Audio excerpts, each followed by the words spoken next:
Look at this. All new reporting this hour as we learn the surge of migrants under the Biden administration is the largest in U.S. history, 60% of which are illegal. Griff Jenkins joins us with a look at the staggering numbers. Griff, what do you know?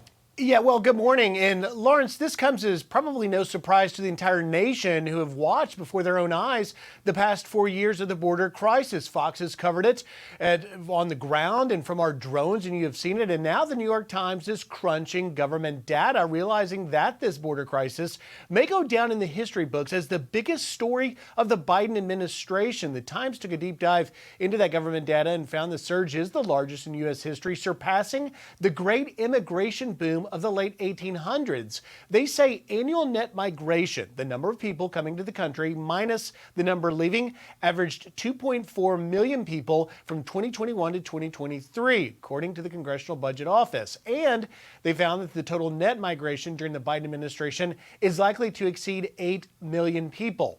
In the article, they write this: that's a faster pace of arrivals than during any other period on record, including the peak years of Ellis Island traffic when millions of Europeans came to the United States. Now, their analysis did, as you mentioned, Brian, include both legal and illegal immigration and found 60% of immigrants who have entered the country since 2021 have done so without legal authorization.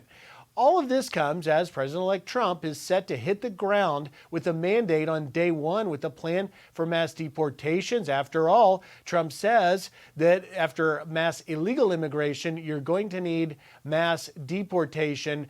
But one thing is for sure, finally, even the New York Times is putting it front and center that this crisis has led to unprecedented numbers. And they found also, when you look a little deeper, that the U.S. foreign-born population has increased to over 15%, the highest ever on record as well. And interestingly, I'll leave you with this. They went through a section where they say, well, what may have caused this? They write, the welcoming immigration policy during Biden's first 3 years in office as the primary cause of the border crisis. Guys? Knocked you over with a feather, Griff. What a sentence, right? Did you circle that and say no idea? So, Griff. So much insight from the New York Times. I know it's amazing. Griff, clearly, and you've covered this for years, nobody knows it better. Clearly, the New York Times is trying to explain to their baffled readers why Joe Biden lost. And, you know, immigration was one of the top two issues. And now it's like, oh, so many people in the country illegally, and Americans don't like it. Well, and what's remarkable is that the New York Times, I would guess, really, that they realized where the American people are. And we saw that in the election results. And I do think that the border crisis will go down in the history books years from now as the biggest story of the Biden era. What's really remarkable, though, and I just got back from the border last week, is that you still have these mayors that are saying that they will not cooperate with ICE and the feds when they try and go after the over 1 million illegal criminal aliens that pose a public safety risk. You just had yesterday in San Diego County, 3 out of 4 Board of Supervisors voting to go even further in their sanctuary policy than already on the books. It's going to be quite something to watch. Yeah, you know why? Massachusetts, too. They spend between $1 and $2 billion, but they're going to fight Trump every step of the way because it involves Donald Trump, not the people of Massachusetts, not the people of Boston. So we'll see. Because also heard, Griff, Tom Homan is going to take the land commissioner's offer in Texas, and he's going to make that 1.4 million acres a place, a holding area for the illegals to be rounded up and sent out.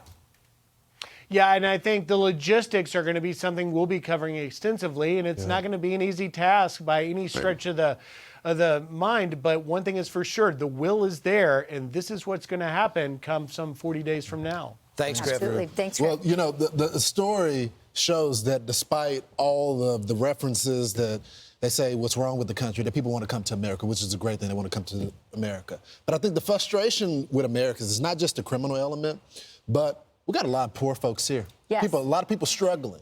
And the fact that the illegals have become a priority versus the American citizens that are already struggling, there's some angst Not about just it. a priority. The wages of the working class have been suppressed. That's right. The people coming across the border are undercutting the wages 100% of people. they are. That, And the New York course. Times addresses this toward the end of the story. They have to explain, there's going to be a problem. They say, but high levels of immigration do have downsides, including the pressure on society, social services, and increased competition for jobs. The CBO has concluded that wage growth for Americans who did not attend college will be lower than it otherwise would have been for the next few years because of It would have There's been nice to been- get this report before the election. Thank you. And also an emphasis on the 800% increase in Chinese nationals that have come over. We talk a lot about the Hispanics, the Venezuelan, that was the biggest. China knows.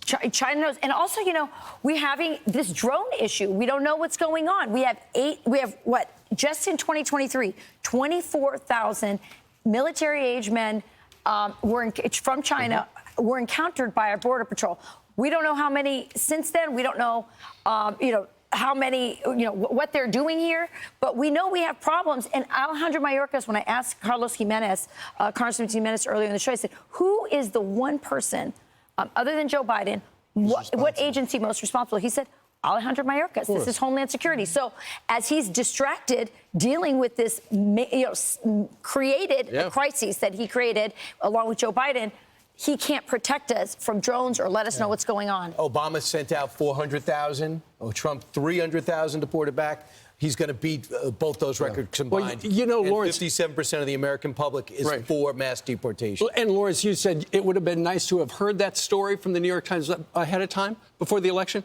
Donald Trump told us these things all the time, and that's one of the reasons why he got elected. I'm Steve Ducey. I'm Brian Kilmeade. And I'm Ainsley Earhart. And click here to subscribe to the Fox News YouTube page to catch our hottest interviews and most compelling analysis.